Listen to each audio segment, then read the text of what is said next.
કેમ કેમ છો વાલા વિદ્યાર્થી મિત્રો? આપણે આજે વિડીયોના દ્વારા ધોરણ 9નું સામાજિક વિજ્ઞાનનો અંતર્ગત આવતું જે 13મો પાઠ છે, એટલે કે ભારત સ્થાન, ભૂસ્તરીય રચના અને ભૂપૃષ્ઠ વન, આ જે પાઠ છે આખો, એના સ્વાધ્યાયના પ્રશ્નોનું સચોટ સોલ્યુશન આપણે કરવા જઈ રહ્યા છીએ. અગાઉ પણ આપણે આ સામાજિક વિજ્ઞાન અંતર્ગત ઘણા બધા વિડીયો મૂકી ચૂક્યા છીએ. આજે આપણે આ એકમ નંબર 3ની અંદરથી જે 13મો પાઠ છે એનું સોલ્યુશન છે કરવાના છીએ. તો વધારે સમય નહીં લેતા જોઈએ આનું સોલ્યુશન અને તેની વિગતો. મિત્રો, વિગતવાર જોઈએ તો પહેલો પ્રશ્ન એવો છે કે નીચેના પ્રશ્નોના ટૂંકમાં ઉત્તર લખો. એમાં પહેલું છે કે ભારતનું પૂર્વ ગોળાર્ધમાં મોકાનું સ્થાન છે શાથી? તો મિત્રો, એનો ઉત્તર છે કે ભારત દક્ષિણ એશિયાની મધ્યમાં હિન્દ મહાસાગરના શીર્ષ સ્થાને છે. આ કારણે પ્રાચીન કાળથી ભારતને માટે એશિયાના દેશો અને પૂર્વ આફ્રિકા સાથે સમુદ્ર માર્ગે ઘનિષ્ઠ સંબંધો બાંધવા શક્ય બન્યા છે. બીજું, સુએઝ નહેર બંધાયા પછી ભારતના યુરોપ અને અમેરિકાના દેશો સાથેના સંબંધનો પણ ઘણો વિકાસ થયેલો છે. અને ત્રીજું છે કે પૂર્વ અને દક્ષિણ પૂર્વ એશિયા અને ઓસ્ટ્રેલિયાથી સુએઝ માર્ગે યુરોપ અને અમેરિકા જતા દરિયાઈ માર્ગો અને હવાઈ માર્ગો ભારત પરથી કે ભારત પાસેથી પસાર થાય છે. એ દૃષ્ટિએ ભારતનું પૂર્વ ગોળાર્ધમાં મોકાનું સ્થાન છે. બીજો પ્રશ્ન છે કે ભારત વૈવિધ્યસભર ભૂપૃષ્ઠ શાથી ધરાવે છે? તો ઉત્તર ભારત નિશ્ચિત અને રૂપાંતરિત ખડકોથી બનેલી ઊંચી વિશાળ પર્વતમાળા આવેલી છે. તેમાં ઊંચા પર્વત શિખરો, ઉચ્ચ પ્રદેશો, સાંકડી અને ઊંડી ખીણ, ઘાટ વગેરે આવેલા છે. ઉત્તરનું મેદાન એમાં સિંધુ, ગંગા અને બ્રહ્મપુત્ર જેવી મોટી નદીઓના કાંપની માટેનું બનેલું છે. તેની દક્ષિણે આવેલો ભારતનો બાકીનો ભાગ ભારતીય દ્વીપકલ્પ કહેવાય છે. દક્ષિણનો દ્વીપકલ્પીય ઉચ્ચ પ્રદેશ અગ્નિકૃત અને રૂપાંતરિત ખડકોનો બનેલો છે. તે દેશની પ્રાચીનતમ ભૂભાગ છે. તેમાં પ્રાચીન પર્વત શ્રેણીઓના અવશિષ્ટ ભાગો અને કપાયેલા ઉચ્ચ પ્રદેશો છે. ભારતના પૂર્વ અને પશ્ચિમ કિનારે તટીય મેદાનો છે. ઉપર દર્શાવેલા ભૂ સ્વરૂપોના વૈવિધ્યના કારણે કહી શકાય કે ભારત વૈવિધ્યસભર ભૂપૃષ્ઠ ધરાવે છે. મિત્રો, ત્રીજો પ્રશ્ન છે કે ભારતનો આંતરરાષ્ટ્રીય વેપાર કેમ સરળ બન્યો છે? તો જગતનો બહુ મોટા ભાગનો આંતરરાષ્ટ્રીય વેપાર સમુદ્ર માર્ગે થાય છે, એટલે દેશોને સમુદ્ર કિનારાનો લાભ મળ્યો છે. તે પોતાનો આંતરરાષ્ટ્રીય વેપાર સરળતાથી વિકસાવી શકે છે.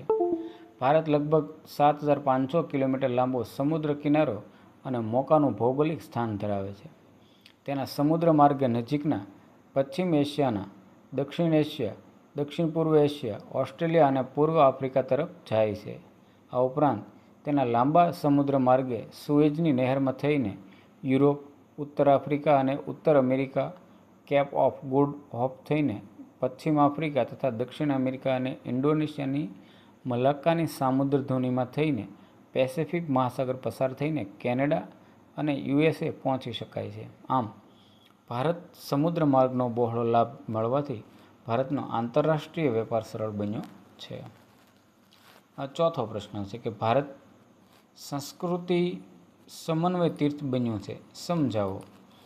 તો બધા ધર્મ, જાતિઓ અને પ્રજા પ્રત્યે સમભાવ એ ભારતીય સંસ્કૃતિનું આગવું લક્ષણ છે. આથી કોઈ પણ ધર્મ પાળતી પ્રજા કે જાતિ માટે ભારતે મૈત્રીના દ્વાર ખુલ્લા રાખીને સૌને આવકાર્યા છે. ભારતીય સંસ્કૃતિનો દેહ હિન્દુ, બૌદ્ધ, જૈન, શીખ, ઇસ્લામ, મુસ્લિમ, પારસી, ખ્રિસ્તી વગેરે પ્રજાની સંસ્કૃતિઓના સુભગ સમન્વયથી ઘડાયો છે. ભારતીય સંસ્કૃતિમાં સમન્વયકારી ભાવના રહેલી છે. તેથી ભારતીય સંસ્કૃતિમાં જગતની ભિન્ન ભિન્ન પ્રજાના સાંસ્કૃતિક તત્વોનું સંયોજન જોવા મળ્યું છે. પરિણામે ભારત સંસ્કૃતિનું સમન્વય તીર્થ છે. પાંચમો છે પ્રશ્ન કે મૃદાવરણીય પ્લેટો કેટલી છે અને કઈ કઈ છે તે જણાવો. તો મૃદાવરણીય પ્લેટો મુખ્ય 7 છે. પેસિફિક પ્લેટ, ઉત્તર અમેરિકન પ્લેટ, દક્ષિણ American plate, Eurasian plate, African plate, Indo Australian plate અને એન્ટાર્કટિક પ્લેટ. ત્યારબાદ છે નીચેના શબ્દોની સંકલ્પનાઓ સમજાવો. એમાં પહેલું છે પ્રમાણ સમય અથવા પ્રમાણ સમયની સમજ આપો. તો ઉત્તર છે મિત્રોનો કે સમગ્ર દેશમાં કે બહુ વિશાળ દેશના ચોક્કસ વિભાગમાં તેના મધ્યભાગમાં કે મહત્ત્વના સ્થળનો સ્થાનિક સમય તે દેશના કે વિભાગના પ્રમાણ સમય તરીકે નક્કી કરાયેલો હોય છે. આ સમય દેશના કે વિભાગના બધા સ્થળોને લાગુ પડે છે. ભારતમાં એક જ પ્રમાણ સમય છે, જ્યારે કેનેડા અને યુએસએમાં 6 તથા રશિયામાં 11 પ્રમાણ સમય છે. બીજું છે કર્કવૃત્ત.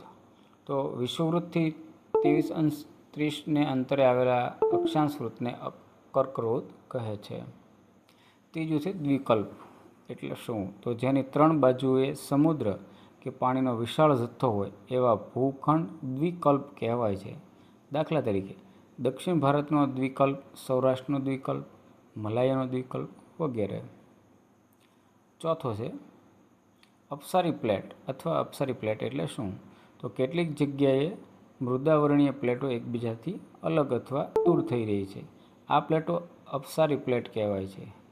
અપસરણની ક્રિયાથી ભૂપૃષ્ઠ પર સ્તરભંગ થાય છે. પાંચમું છે ગોળાર્ધ અથવા ગોળાર્ધનો ભૌગોલિક અર્થ સમજાવો. તો ઉત્તર છે વિષુવવૃત્ત પૃથ્વીનું જે 2 સરખા ભાગોમાં વિભાજન કરે છે તે દરેક ભાગ પૃથ્વીનો ગોળાર્ધ કહેવાય છે. વિષુવવૃત્તથી ઉત્તરે આવેલો ભાગ ઉત્તર ગોળાર્ધ અને દક્ષિણે આવેલો ભાગ દક્ષિણ ગોળાર્ધ તરીકે ઓળખાય છે. છઠ્ઠું છે અભિસરણ. એટલે કે કેટલીક જગ્યાએ મૃદાવરણીય પ્લેટો એકબીજાની નજીક આવી રહી છે. આ પ્લેટો અભિસારી પ્લેટ કહેવાય છે. અભિસરણની ક્રિયાથી ભૂપૃષ્ઠના પ્રસ્તર ખડકોમાં ગેડ પડે છે અને હિમાલયની રચના આ પ્રકારે પણ થઈ હતી. મિત્રો, ત્યારબાદ ત્રીજો એવો પ્રશ્ન છે કે નીચેના પ્રશ્નોના જવાબ લખો. પહેલો પ્રશ્ન કે ભારતના સ્થાન અને વિસ્તાર વિશે માહિતી આપો. તો ભારતનું સ્થાન જોઈએ તો ભારત એશિયા ખંડના દક્ષિણ ભાગમાં મધ્ય સ્થાને આવેલો દ્વિકલ્પવાળો દેશ છે. તેના મુખ્ય ભૂમિભાગ સિવાય તેમાં 2 દ્વીપ સમૂહો લક્ષદ્વીપ અને અંદમાન નિકોબાર ટાપુઓનો સમાવેશ થાય છે. તેનો મુખ્ય ભૂમિભાગ 8°4 અને 37.6 ઉત્તર અક્ષાંશ વૃત્તોની વચ્ચે તેમજ 68°7 અને 97.25 પૂર્વ રેખાંશ વૃત્તોની વચ્ચે આવેલો છે. તેથી તે પૂર્ણપણે ઉત્તર અને પૂર્વ ગોળાર્ધમાં છે. ભારતની મધ્યમાંથી કર્કવૃત્ત પસાર થાય છે. તે 23°30 ઉત્તર અક્ષાંશ વૃત્ત પર આવેલો છે. લક્ષદ્વીપ ટાપુઓ અરબ સાગરમાં તથા અંદમાન નિકોબાર ટાપુઓ બંગાળની ખાડીમાં છે. ભારતની વાયવ્ય સીમાએ પાકિસ્તાન અને અફઘાનિસ્તાન, ઉત્તરે ચીન, નેપાળ અને ભૂતાન, પૂર્વ બાંગ્લાદેશ અને મ્યાનમાર તથા દક્ષિણે શ્રીલંકા ભારતના પડોશી દેશો છે. ભારતના વિસ્તારની વાત કરીએ તો ભારતનું ક્ષેત્રફળ 32.8 લાખ ચોરસ કિલોમીટર છે. તે જગતના ભૂક્ષેત્રના માત્ર 2.42% જેટલું છે. ક્ષેત્રફળ સંદર્ભે ભારતનો ક્રમ જગતમાં 7મો છે. ભારતથી મોટા 6 દેશો અનુક્રમે રશિયા, કેનેડા, યુએસએ, ચીન, બ્રાઝિલ અને ઓસ્ટ્રેલિયા છે. આમાંનો પ્રત્યેક દેશ ભારત કરતાં 2 થી 5 ગણો મોટો છે. ભારતના અક્ષાંશીય અને રેખાંશીય વિસ્તારો લગભગ સરખા અર્થાત 29°30 જેટલા છે, પરંતુ વાસ્તવિક અંતરોમાં થોડો ફરક છે. ઉત્તર દક્ષિણ વિસ્તાર આશરે 3214 કિલોમીટર, જ્યારે પૂર્વ પશ્ચિમ વિસ્તાર આશરે 2933 કિલોમીટર છે. કર્કવૃત્ત ભારતની મધ્યમાંથી પસાર થઈ દેશના લગભગ 2 સરખા ભાગ કરે છે. રેખાંશીય તફાવતને કારણે દેશના પૂર્વ અને પશ્ચિમે આવેલા દૂરના સ્થળોના સ્થાનિક સમયમાં આશરે 2 કલાકનો ફરક છે. ભારતના પ્રમાણ સમયની રેખા 82°30 પૂર્વ રેખાંશ વૃત્ત પર આવેલા ઉત્તર પ્રદેશના મિર્ઝાપુર જિલ્લામાંથી પસાર થાય છે. તેનો સ્થાનિક સમય જ ભારતનો પ્રમાણ સમય ગણાય છે. ઉત્તરનો ભાગ થોડો વધારે વિસ્તૃત છે. તેમાં હિમાલય અને ઉત્તરના મેદાનો આવેલા છે. દક્ષિણનો ત્રિભુજાકાર ભાગ દક્ષિણ તરફ સાંકડો થતો જાય છે. આ ભાગમાં દ્વિકલ્પીય ઉચ્ચ પ્રદેશનો ઘણો મોટો ભાગ અને દરિયા કિનારાના મેદાનો આવેલા છે. તો આ રીતે એનું આખું સ્થાન જોયું. ત્યારબાદ છે કે સુએઝ નહેર શરૂ થવાથી ભારતને કયા લાભ થાય છે? તો ઉત્તર છે કે રાતા સમુદ્ર અને ભૂમધ્ય સમુદ્રને જોડતી સુએઝ નહેર ઈસવીસન 1869માં શરૂ થવાથી ભારત અને યુરોપ વચ્ચેનું અંતર આશરે 7000 કિલોમીટર જેટલું ઓછું થયું. તેથી જળમાર્ગે યુરોપ અને યુએસએ અને કેનેડા સાથે વેપાર કરવાની સમયની ઘણી બચત થઈ. આ દેશો સાથે વિદેશ વેપારમાં પણ ખૂબ લાભ પ્રાપ્ત થયો. ત્રીજું છે કે પૃથ્વીની રચના વિશે વિસ્તૃત માહિતી આપો. તો પૃથ્વીનો પોપડો એન્થોસ્ફિયરના અર્ધપ્રવાહી ખડકો પર તરી આવ્યો. આ પોપડા પરથી પૃથ્વીના પેટાળની ગરમીથી ઉદ્ભવતા સંવહનિક તરંગો ભૂસપાટી તરફ દબાણ કરે છે.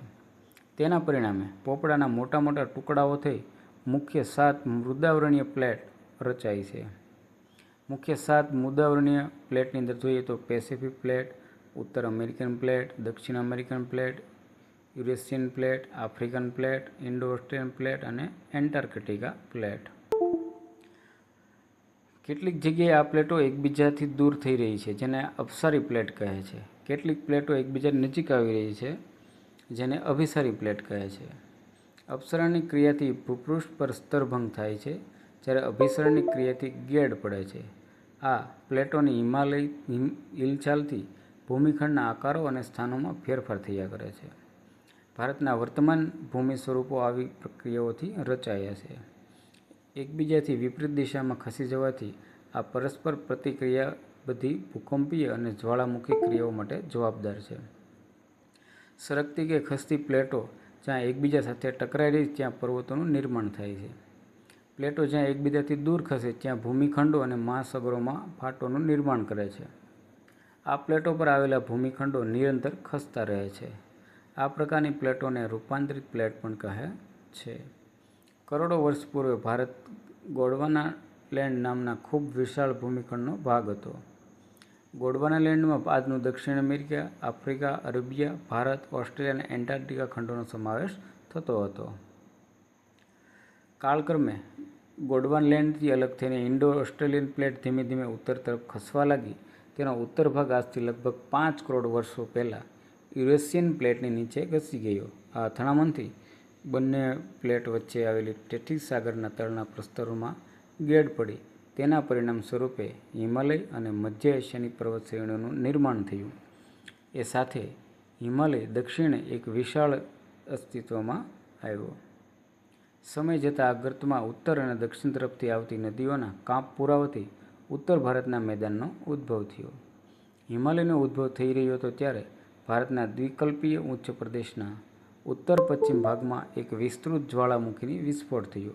તેથી ઉચ્ચ પ્રદેશના પશ્ચિમ તરફનો ભાગ તૂટીને પેટાળ તરફ બેસી ગયો. પરિણામે ત્યાં અરબ સાગરનું નિર્માણ થયું.